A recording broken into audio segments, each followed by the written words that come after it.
You could be anywhere in the world, but you're here with me, Expediting America.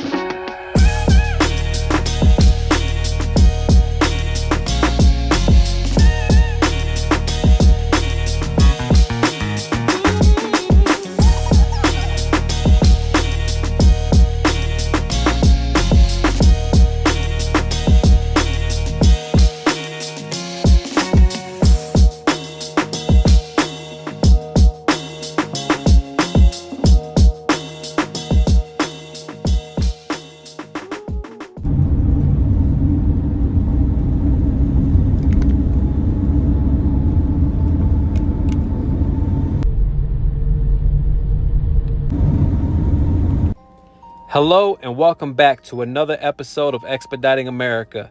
If it's your first time tuning in or you haven't done it yet, please hit that subscribe button for me, like and comment below. Today we are at the Yuma, Arizona Military Proving Grounds.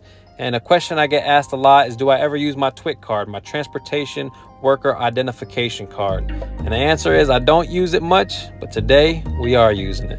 Thanks for tuning in. Hope you enjoy.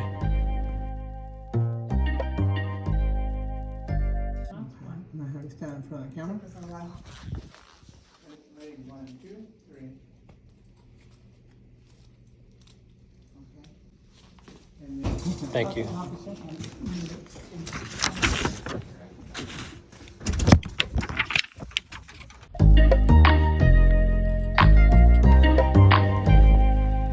Even though I've used my TWIC card before, I've never had it checked. It's my third time using it, but never had it thoroughly checked. Hey man, I'm picking up. Sorry for making you wait if you were waiting. You say you're picking up? Yes, sir. Give me 1 second. So today we're picking up at the Yuma Proving Grounds, they call it. It's an Air Force base, I'm guessing, or an Army base out here in the middle of Yuma, Arizona, smack dab in the middle of nowhere. And we're picking up, we're heading back to, pretty much going back to Dallas, to a suburb of Dallas called Frisco. It's day 3 of this week. Day 1 was a short trip, 33 miles. Day 2 was 1,050 miles. And today's gonna be 1,400 miles. So we should drop this off on Friday though. It is getting late. It's 5 p.m. Eastern time, so it's like 2 p.m. over here. By the time we get going, probably 3, and then we got 1,150 miles. So I figure we'll get there sometime tomorrow night and then drop off in the morning. Unless I can drop off at night, I'll drop off at night, and then we'll pick up in the morning and hopefully get something on Friday or Saturday and finish off the week strong. Over 4,000 miles, hopefully. Unfortunately, I can't show you guys too much of the base. I can just show you like the inside of the van and my face and Bubba. Right, Bubba? Oh, here comes Buddy, and he's on the phone. I don't know if that's good or not.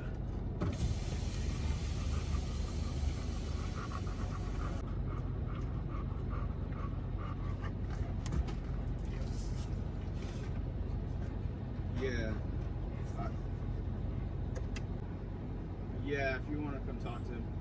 So, you know where we're at, right? Okay, yeah, we're over here with the driver there. Alright, I'll let him know. Hey man. Give me the bad news. Yeah. So yesterday we had a driver. You're coming from Texas too? No, I'm going to Texas. Okay. I'm picking up. So he was coming for the same exact guy, Walter Ames, picking up. And I called the guy, Walter Ames. His phone was right here.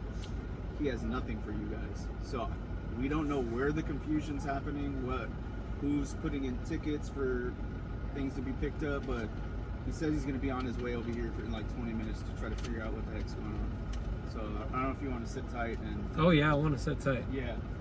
You're the second guy 2 days in a row. Yo, that is wild. You know how far I just drove? So if you want to like go right here... Yeah, I'll do that. Thank you, man. Wow.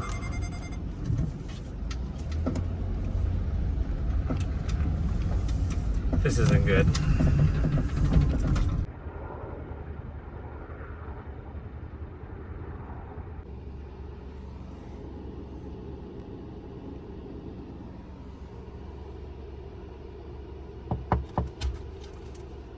It was me the whole time. Ha ha, got you.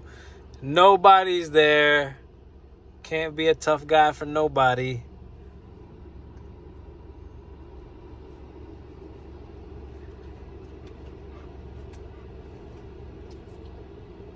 He hates waiting. I hate waiting too, Bubba. I know, dude. I know.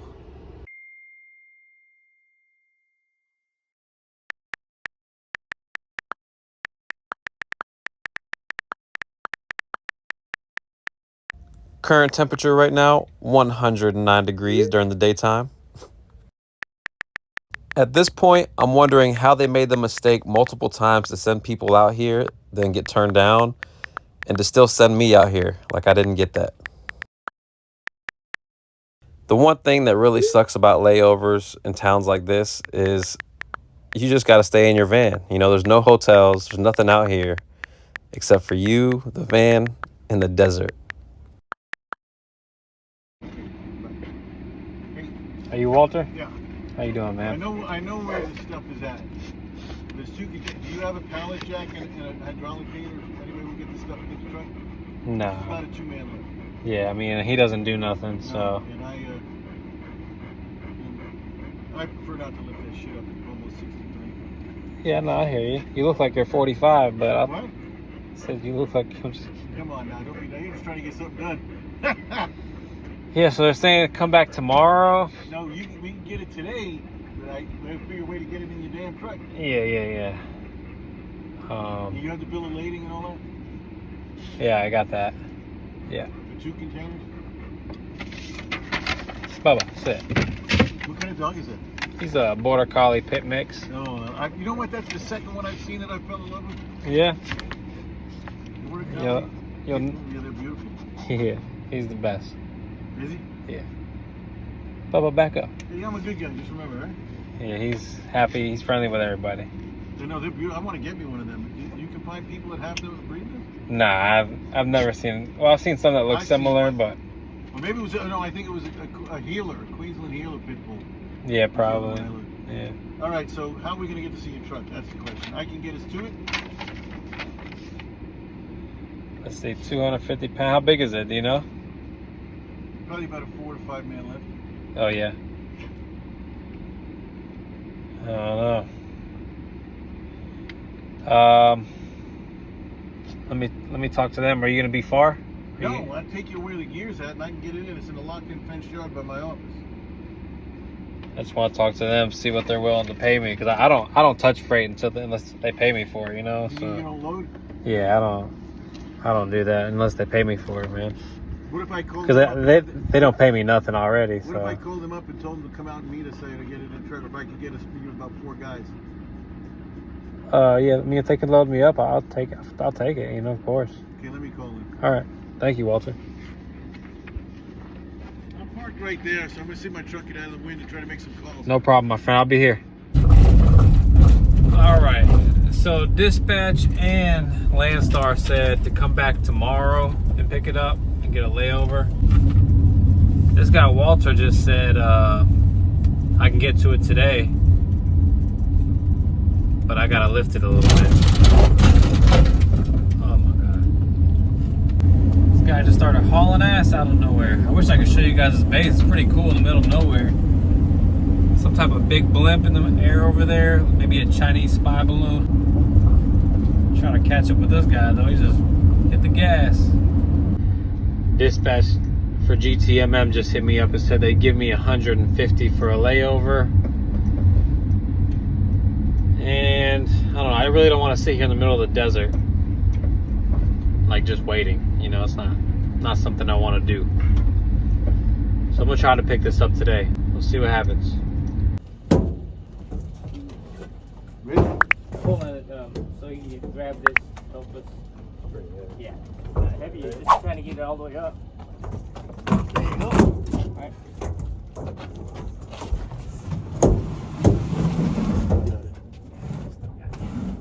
lift and I'll lift you. Yes, ma'am. Should be good, right?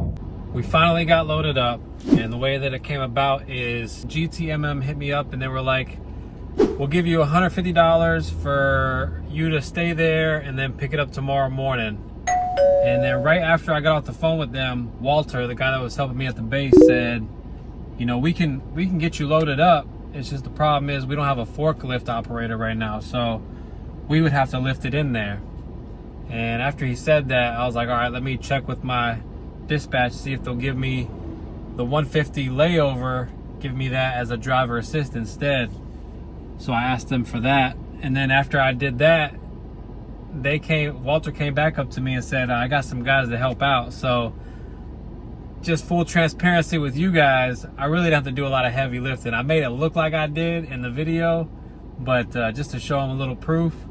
But in all reality, I just kind of kept it steady, and it wasn't that heavy. So it looked heavy being that they were in metal cases, so it helped with my case. But listen, man, these guys wasted my time. I almost had to sit an extra day. They're making plenty of money, you know. So the fact that I can even get an extra 150 just shows that there's extra room on top, you know.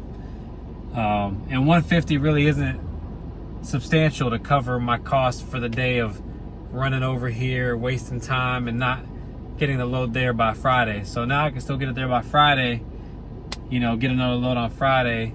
This would have kind of hindered that a little bit. Not so much maybe because it's only 1,000 miles, but still a little bit. And I got to keep up to my end of the bargain. Us as drivers, we got to adhere to their times. And if we're not there by their times, you know how it is, guys. They will hound you on the phone constantly, just like they did on the way here. Are you there yet? Are you there yet? Are you there yet? Are you there yet? And then you get there and it's not even ready yet. Not even for today ready yet. So it's just how the game is. You know, you just got to run with the punches. Flow like water. Don't let these things bother you. There is moments where I just gotta, you know, take a deep breath and woo-saw, but we make it happen. And it's kind of like learn as you go and just figure things out as you go. That's how this business is. But we're waiting for the good to go from GTMM. We got the okay on the driver assist, and now I'm just trying to get out of here.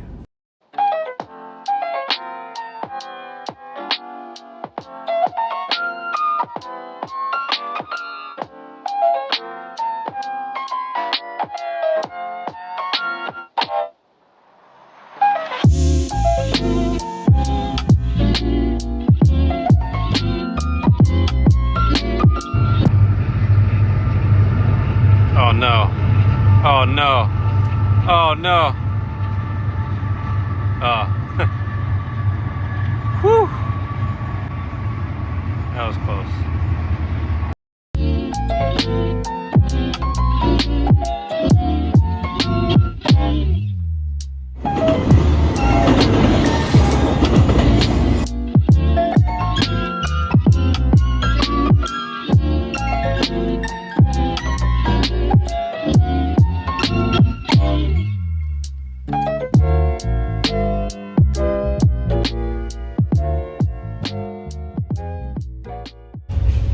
Yeah, so I didn't even get to, I took like a 30-minute nap. I was gonna nap, go to the gym. Woke up maybe 45 minutes later to a phone call saying we got a load going to Miami, Florida. So that's where we're at now, picking up here at American Airlines and gonna hit the road.